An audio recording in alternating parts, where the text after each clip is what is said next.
Hey guys, what's going on? Coach Chris hanging out with Alain, and we're gonna give you 3 things that any beginner program should have. Right. 3 things. 3 things. And we're gonna try and simplify it as much as we can. So if you're in the beginning stages of looking to gain muscle mass, looking to gain strength, if you're doing these 3 things, you got these 3 things in check, it's probably gonna happen for you. Right? Yes, absolutely. In fact, just number 1, if you're doing number 1, then that's all you really need. But when we want to get closer to optimal, then the other 2 play a huge role. Okay, so I'm gonna let him take it away, and if I have a point I need to make, I'll interject. But okay, so number 1 is what? So number 1 would be progression. All right, you have to get better in the gym. Our body functions in a very simple way. All right. You give it a stimulus, it adapts by growing bigger and stronger, and unless we produce more stimulus, we won't grow. That's right. Right. So you can progress in a linear fashion since you're a beginner, which is something you should absolutely take advantage of, and you could do this a few ways. Number 1, you could simply keep the same sets and reps and just increase the weight that you're using slightly. Another thing that you could do is keep the same weight and increase the reps slightly. As long as the total workload, reps times sets times weight, is going up, then you will grow. Yeah, it's simple mathematics at that Very point. simple. Right, you just have to, some minor change to your weight, to your reps, to your sets needs to get you lifting maximum poundage. Has to continue to kind of increase on some level. Right, That's exactly. Yeah. It's basic stuff. Very basic stuff. It is basic. But a lot of people, they go in the gym, they don't have a notebook, or they don't know what they lifted last time. Yeah. So it's something that's very basic, but a lot of people don't. It's so basic, people just overlook it. No, you're right. And I kept a journal when I was in college, and I was lifting like a madman. I mean, when you're in college and you're a guy, you're single, you got all the time in the world, you're even skipping classes to like go work out, right? I would write down everything I did. I can't tell you how many times I wrote 225 times 10, 225 times 10, you know what I mean? Right. And it's like, there was no progression. Right. It was like the same. I felt good and strong, I was in shape, but had I done more, I would have made more progress. For sure. And gotten stronger, probably gotten more muscle. Okay. For sure. So number 2. Number 2 is training frequency. All right, for a few reasons, or a couple of reasons. Number 1 is motor unit recruitment patterns. All right, because when we train a specific movement frequently, we get better at that movement. Yeah. And if we get better at that movement, then it's easier for us to progress. Absolutely. Another reason is elevated protein synthesis.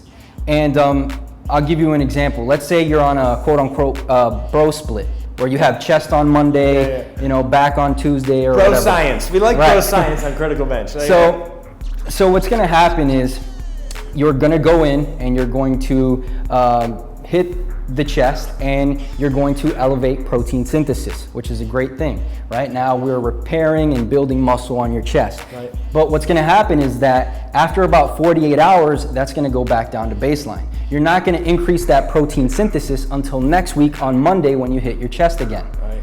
All right. Now, if you train more frequently, so say for example you do bench twice a week. Well, once protein synthesis is back at baseline, it's time for our next bench session. So you're spending more time under elevated protein synthesis, I guess. Right. No, it makes perfect sense. You know, frequency. How often are you doing something?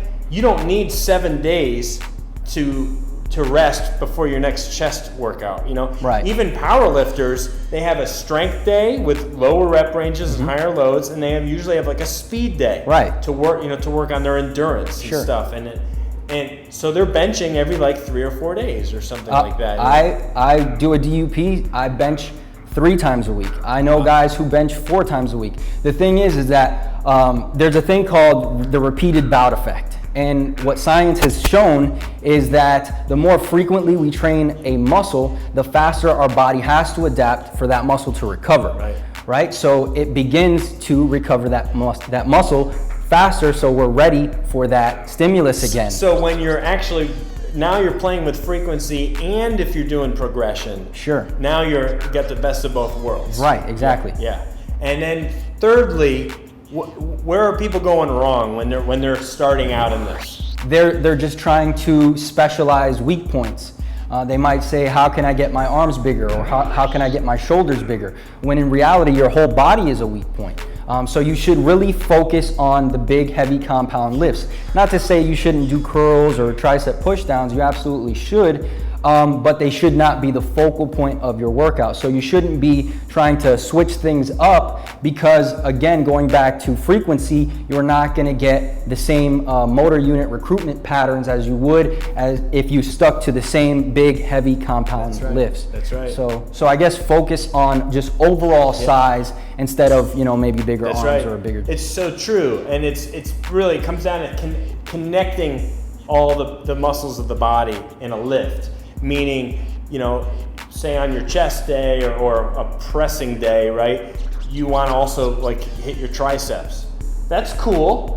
Save your triceps for the end. Sure. Do your important pressing exercises, your bench, your overhead presses in the beginning. Exactly. And then do some press downs, some skull crushers at the end. Yeah. And that way you got everything going. Exactly, because at the end of the day, we all want to go in the gym and get a pump as well. That's right, exactly. Yeah. If you don't get a pump, then your workout is no good. I laugh with Mike sometimes because Mike was into powerlifting for several years, and he's like, he missed the feeling of the pump. Because that was never the goal when you're powerlifting. Right. You're lifting with maximal loads and doing just very few reps. So certainly you felt fatigue and your nervous system is on fire, but that burning, that hypertrophy kind of pump, it's nice to have that fused with the.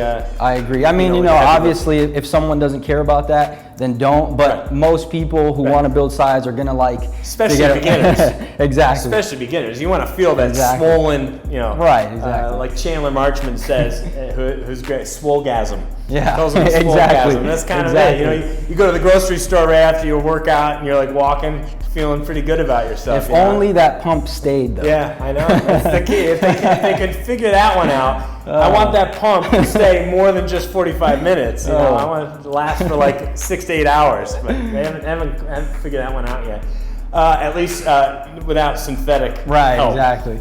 Coach Chris hanging out with Alain. We're talking to all the beginners out there, and this could help. Certainly, you're a guy who's been maybe lifting for years, who's just maybe missing the boat on a few key things. So, hope you've enjoyed this. Hope it was helpful. I know it's always great to hear great advice. Check some links below. Link to Muscle Monsters for sure, and we'll see you soon.